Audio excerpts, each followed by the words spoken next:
When I was young and growing up, certain things were required of a woman. She had better be pretty, neat, clean, brush her hair. She should respect her elders, be pleasant, be quiet, unless spoken to, be helpful and useful. Set the table, wash dishes, help with laundry, know how to make a bed, be polite, wait my turn, don't speak up, don't show off.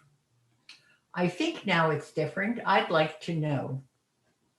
Eleanor Roosevelt, the woman I admired tremendously, was the wife of President Franklin Delano Roosevelt. She was none of these things that I described.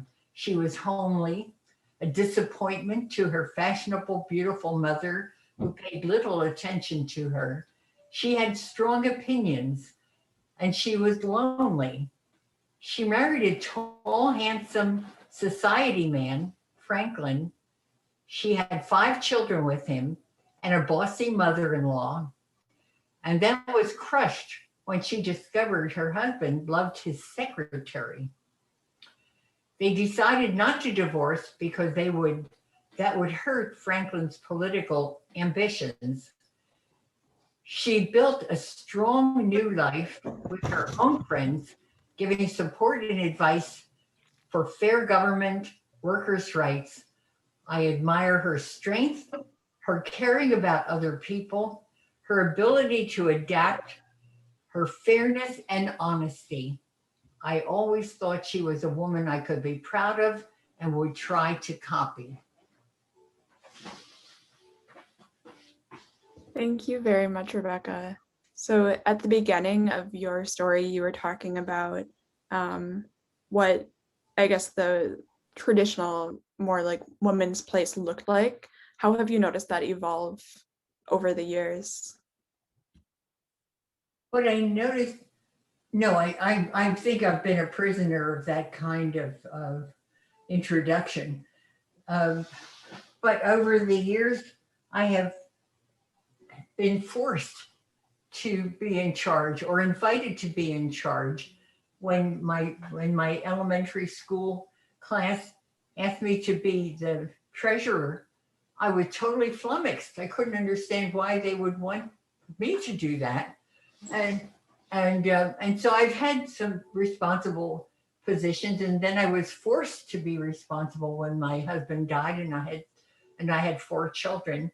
So it's been I've had to learn on the way how to be in charge of something, how to start, how to create a preschool, how to uh, make it work, how to hire people, how to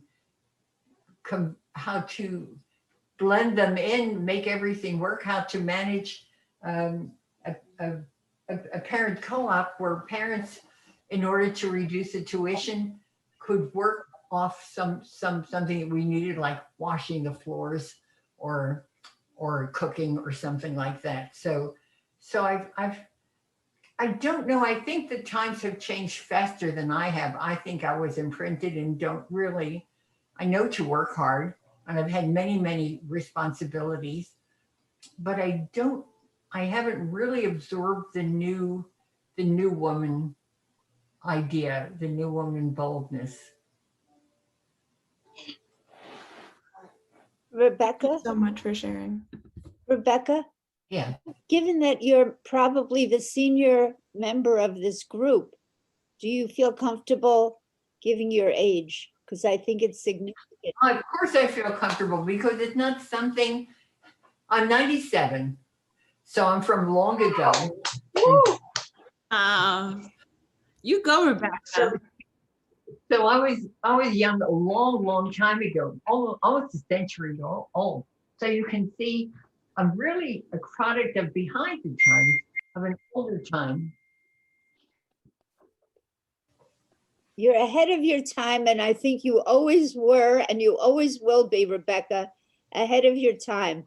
There aren't too many people of Rebecca's age that I know of who are still as creative and forward thinkers and write poetry and do painting when they're 97. So I applaud you, as I always do. Yes, you always do, Absolutely. Nancy. Nancy is a really good stalwart friend, and I really depend on her strength. Oh. And you have a lot of strength too, Rebecca. And you are a master of Zoom and all of, sending all of these things to me through email. It's Master, you can leave out the word master. Zoom kind of tolerates me, and I call for help. I'm lucky if I can get some help when I need it. So but I really embrace Zoom because I think it's so much better than being isolated and keeping your distance, wearing a mask, not going out, not having lunch with anybody, not visiting. Zoom is a blessing.